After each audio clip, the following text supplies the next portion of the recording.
Hello everyone and welcome back to After the Whistle, a co-production of Com Radio and the Center County Report. I'm Jack McCune.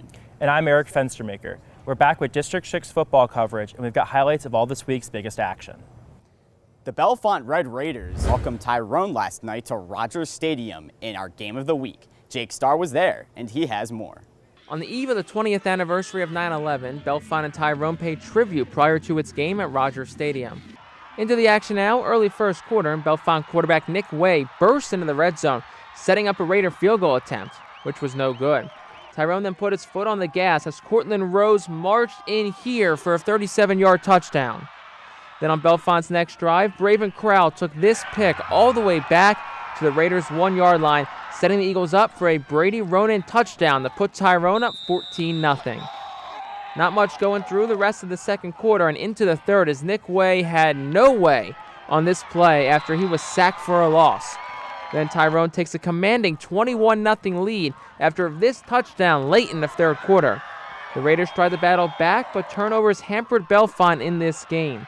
One last chance for the Raiders late in the fourth, but Tyrone's defense stands strong to seal a 21-0 victory for the Golden Eagles' first win of the season. So we were really pleased with the effort, and we were pleased with the result. We've been working hard. With the win, Tyrone moves to 1-2 on the season, and Bellefonte falls to 1-2. A Tyrone team littered with underclassmen will look to build on this victory. You know, we're very young, we're very inexperienced. Reporting in Bellefonte, I'm Jake Starr for After the Whistle. Next week, Tyrone heads home to take on Clearfield. Meanwhile, Bellefonte heads down 99 South to take on Hollidaysburg next Friday night. Last night, the Hollidaysburg Tigers took on State College in a local rivalry with the Little Lions. The Hawaiian theme resurfaced in Hollidaysburg for the Tigers' clash with visiting State College. The Little Lions got on the board first on Finn Furmanek's quarterback sneak from 1 yard out. The visitors then hit the ensuing PAT to take a quick 7-0 advantage. But State College fumbled a pair of early red zone opportunities, including this turnover by Brady Bendick, which was scooped up by Hollidaysburg Justin Wolf. The Tigers' offense struggled to get much going, as running back Chase Fox and company constantly faced a swarm of Little Lions. In the second quarter, State College doubled its lead on a touchdown snag by Jay Sean Green. Then, with 7 seconds remaining in the half, kicker Quinn Murphy split the uprights to give the Little Lions a commanding 17-0 lead before the break. The Tigers clawed back with 2 third-quarter touchdowns, but it wasn't enough as the Little Lions went on the road 34-20. Hollidaysburg remains winless against State College since 2003. Next week, the Little Lions take on Chambersburg, while Hollidaysburg hosts Bellefonte. We pick up with Altoona versus Taylor Alderdice in the third quarter as the Mountain Lions led the Dragons 21-14. After some strong defense by both sides, Altoona broke free as Ethan Straub zoomed into the end zone. Following the point after, Altoona led 28-14. Alderdice responded by moving methodically down the field, but Altoona's Tyson Reed picked off Azaric Jeter to give the ball back to the Mountain Lions. Altoona would punt the ball in its next possession, giving Terrell James a chance in the return game. James scooped the ball up and got past the entire Altoona defense to find pay dirt. After a botched extra point attempt, the Dragons cut the deficit to 28-20.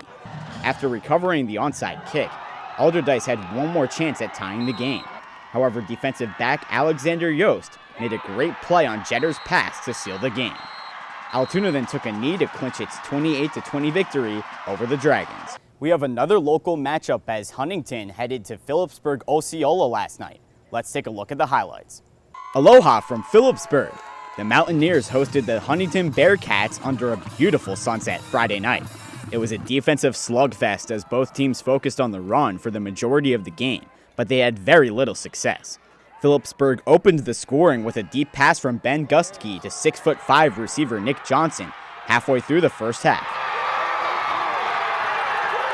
The Bearcats countered with a long touchdown of their own late in the fourth quarter, with quarterback Eric Mycutt finding a streaking Ashton Steele down the left sideline.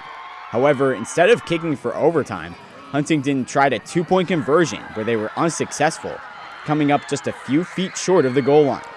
Phillipsburg held on to the win 7-6. The Mounties get their first victory of the season and move to 1-2, while the Bearcats fall to 0-3. Huntington returns home to face Bald Eagle next week, while Phillipsburg Osceola will head to Penns Valley. And now a look at our scoreboard. Central High School took care of Greater Johnstown 54-6. Clearfield High School dominated Penns Valley 53-7. Richland High School took care of business against Bishop Guilfoyle 28-3. Penn Cambria secured a win over Bishop McCourt 42-14. Bellwood Antis High School shut out North Bedford 27-0. And Bald Eagle High School dominated North Penn Mansfield 50-7.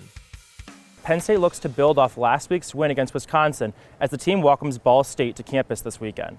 Christopher Hess has more on this matchup. November 30th, 2019. That's the last time Penn State played a home game in front of fans. But the wait is almost over. The 11th-ranked Nittany Lions will welcome the Cardinals of Ball State to Beaver Stadium this weekend after a thrilling 16-10 win over Wisconsin last weekend. Penn State head coach James Franklin is excited to get back into a full Beaver Stadium, but knows that an experienced Cardinals team presents a unique challenge. And what you try to do each week is you try to identify who those guys are, and then you try to limit their impact in the game. Senior wide receiver Jahan Dotson is also ready to play in front of a packed Beaver Stadium again after his 5-reception and 102-yard performance in Madison, including a 49-yard touchdown to get the Nittany Lions on the board in the third quarter. It's huge to me. Being that this is my senior year, one of the best fan bases in the country, it's a major opportunity for me. The defense, which had played by the bend but don't break mantra against Wisconsin, surrendered 359 total yards, but forced 3 turnovers, including 2 interceptions in the final minutes, and will look to carry that momentum into Saturday's game. In State College, I'm Christopher Hess for After the Whistle. Kickoff is set for 3:30 this afternoon, and you can listen to the game live on mixlr.com/PSUcomradio. That's all for this week's show. I'm Eric Fenstermaker. And I'm Jack McCune. We'll be back next Friday with more high school District 6 football coverage right here after the whistle.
We hope you enjoyed watching the video. Be sure to subscribe to our YouTube channel if you did.